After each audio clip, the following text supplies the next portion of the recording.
Stories of the Companions, Chapter 8. B.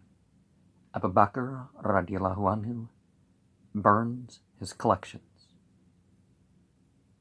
Aisha radiallahu anha says, my father radiallahu anhu had a collection of 500 ahadith.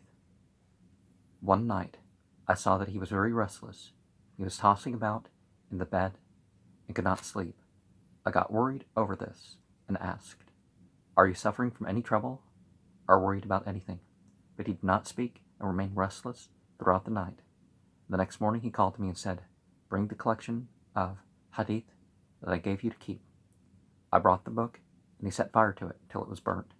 He said the collection contained many ahadith that I had heard from other people, and I thought that if I had died and left behind a hadith accepted as authentic by me, but really not so, then I should have to answer for that. Note that it's Abu Bakr's zeal for knowledge that caused him to write a book of 500 ahadith, but it was due to his extreme cautiousness that he burnt the collection. The Sahaba were very careful and cautious about hadith. That is why you find very few hadith narrated by eminent Sahaba. Those people who do not hesitate to quote hadith without authority in their sermons from the minbar should take a lesson from this story. Abu Bakr radiallahu anhu remained in Rasulullah's company for most of the time. Many Sahaba say Abu Bakr radiallahu anhu was the most learned amongst us, and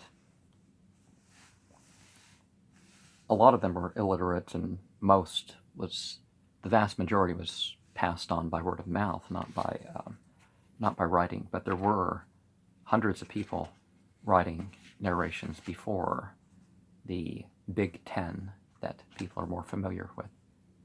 Umar says, after the death of Rasulullah sallallahu alaihi wasallam, when Khalifa's selection was under consideration, Abu Bakr radiallahu anhu addressed the people, quoting all loose ayat of Al-Quran and such a hadith of Rasulullah sallallahu alaihi wasallam that dealt with the virtues and privileges of the Ansar.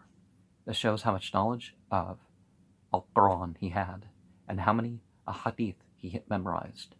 In spite of all this, there were very few ahadith that had been narrated by Abu Bakr radiallahu anhu. For similar reasons, Imam Abu Hanifa rahmatullahi alayhi too was not so liberal in reporting ahadith.